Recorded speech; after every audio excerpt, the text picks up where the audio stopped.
दोस्तों, dream institute के online platform पर आपका एक बार फिर से स्वागत है। अपन अपने 7वें मॉडल पेपर की ओर बढ़ते हैं और 7वां मॉडल पेपर आपके सामने। आज ऑपरेशन फ्लड के ज़्यादा प्रश्न है इसके अंदर। तो देखिए, सबसे पहला प्रश्न है, ऑपरेशन फ्लड का पितामह कौन है? Doctor M S. Swaminathan, Norman Borlaug, doctor Verghese Kurien, वो श्याम विल्मुट। तो इयान विल्मुट यानी जो डोली नामक जो भेड़ हुई थी उसका जो जनक था वो इयान विल्मुट को माना जाता है। तो याद रखना, वर्गीस कुरियन इसका फाइनल आंसर राइट हो जाएगा। अगला देखिए, ऑपरेशन फ्लड कितने चरणों में चला? 1 में, 2 में, 3 में, 4 में। तो ऑपरेशन फ्लड 3 चरणों में चला। पहला 1970 से 78, दूसरा 78 से 85 और तीसरा 85 से 96। तो इसके अंदर 3 वाला राइट हो जाएगा। अगला देखिए, केंद्रीय भेड़ एवं ऊन अनुसंधान संस्थान कहाँ है? CSWRI। तो ये अविका नगर मालपुरा टोंक के अंदर है, जिसकी स्थापना 1962 में हुई थी। यहाँ से 2 भेड़ की नस्लें निकाली गई थी, अविवस्त्र और अविकालीन। उसके बाद देखिए, ऑपरेशन फ्लड का संबंध किससे है? तो ऑपरेशन फ्लड का संबंध दूध से, दूध उत्पादन से संबंधित जो क्रांति आई थी, श्वेत क्रांति। और ऑपरेशन फ्लड और श्वेत क्रांति का जो जनक था वो दोनों कौन थे? डॉक्टर वर्गीस कुरियन थे। अगला देखिए, श्वेत क्रांति का संबंध किससे? तो दूध से हो ही गया। अगला, केंद्रीय भेड़ तथा ऊन अनुसंधान संस्थान की स्थापना कब हुई? तो 1962 में हुई। सेंट्रल शिप ऊल रिसर्च इंस्टीट्यूट, अविका नगर मालपुरा टोंक। पशुओं को सर्वप्रथम कब से पाला जा रहा है? तो 4000, 6000, 7000 और 3000 ऑप्शन में। तो पशुओं को 6000 ईसा पूर्व से पाला जा रहा है। ऑपरेशन फ्लड का पहला चरण कब चला? तो ऑपरेशन फ्लड 3 चरणों में चला था। तो पहला चरण चला था 70 से 78 में, दूसरा 78 से 85 में। तो पहले वाले के अंदर जो अपना ऑप्शन में था वही राइट हो जाएगा, 1970 से 78 वाला। ये देखो, 1970 से 75 आपको कंफ्यूज करने के लिए ये सब ऑप्शन में होंगे, लेकिन आपका फाइनल क्या होगा? 70 से 78 वाला राइट होगा।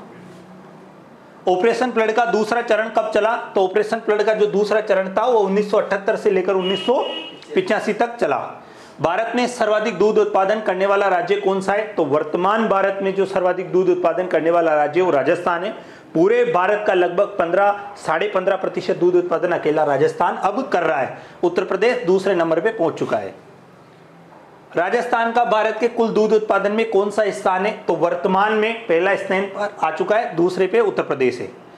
अगला देखिए, नेशनल डेयरी डेवलपमेंट बोर्ड का कार्यालय कहाँ है? तो नेशनल यानी NDDB, national dairy development board, जिसकी स्थापना 1965 में हुई और इसका जो कार्यालय है वो आनंद, गुजरात में है। अगला देखिए, national dairy development board NDDB की स्थापना कब हुई? तो अभी अपन ने बताया 1965 में इसकी स्थापना हुई। अगला देखिए, भारतीय चिकित्सा अनुसंधान परिषद ICMR का कार्यालय कहाँ है? तो नई दिल्ली में। ICMR का मतलब होता है Indian counselling medical research. ICMR जो नई दिल्ली के अंदर इसका कार्यालय है।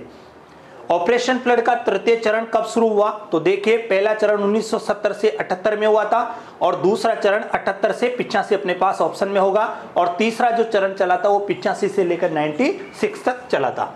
उसके बाद अगला देखिए, अगला प्रश्न है, पशुशाला की लंबाई रखते हैं। जो पशु आवास बनाया जाता है तो उसमें लंबाई और चौड़ाई दोनों रखी जाती है। तो लंबाई रखी जाती है पूर्व से पश्चिम और चौड़ाई रखी जाती है उत्तर से दक्षिण।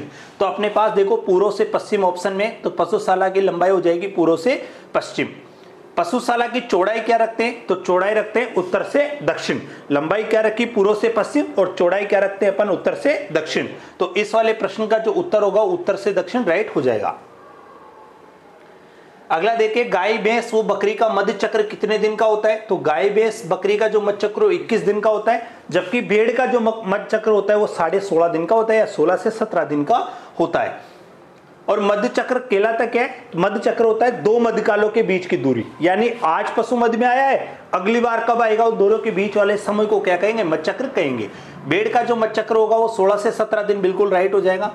अगला प्रश्न आप देखिए, ऑपरेशन फ्लड के सफल होने में सर्वाधिक योगदान किसका रहा? पशुओं को आहार उपलब्ध कराने का रहा, नस्ल सुधार कार्यक्रम का रहा, सभी लोगों तक दूध पहुंचाया गया, उपरोक्त सभी। तो देखो, नस्ल सुधार कार्यक्रम का सबसे ज्यादा योगदान रहा। पहले वाली कंडीशन में ऑपरेशन फ्लड में क्या हुआ था, दूध उत्पादन कर रहे थे अपन, लोगों तक दूध उत्पादन पहुंचा रहे थे। लेकिन आप देखो ऑपरेशन फ्लड का जब दूसरा चरण स्टार्ट हुआ तो अपन ने उसमें आईडीडीपी, इंटीग्रेटेड डेयरी डेवलपमेंट, एक प्रोजेक्ट कार्यक्रम चलाया गया। उस कार्यक्रम के अंदर अपन ने हर पशुपालक को एक अच्छी नस्ल की नस्ल वितरण की, उनको बताया आहार कैसा रखना है, आवास कैसा रखना है, प्रजनन कैसा रखना है, और अपन सब चीजों के बारे में उसको जानकारी दी। और उसके बाद अपन ने दूध उत्पादन के बारे में बताया। तो इसके अंदर नस्ल सुधार कार्यक्रम इसका फाइनल उत्तर राइट हो जाएगा।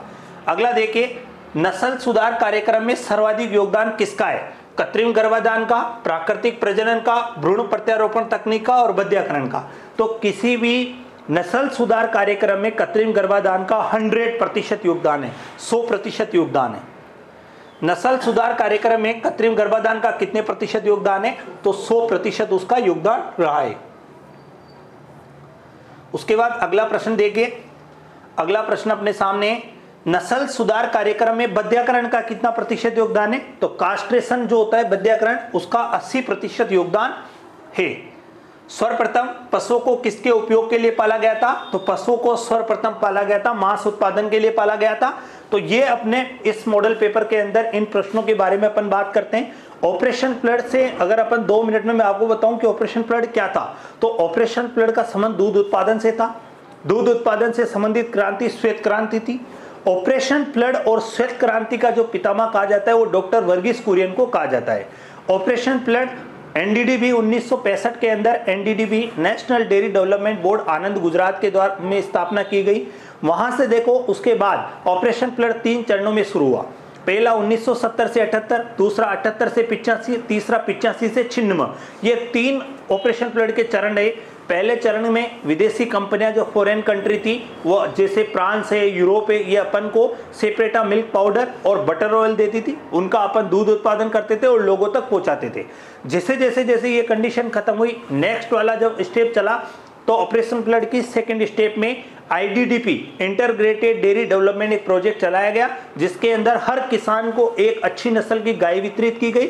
उनको बताया गया कि दूध उत्पादन कैसे करना है, कैसा आहार देना है, कैसे प्रजनन कराना है, और इनसे जो दूध उत्पादन होगा वो सरकारी संस्थान उनको अच्छी कीमत पर खरीदेगा ताकि लोगों को रोजगार मिलेगा। इन सब चीजों पर ध्यान दिया गया। तो ये अपना ऑपरेशन फ्लड से संबंधित जो प्रश्न थे जो अपन ने इसमें बात करी। धन्यवाद।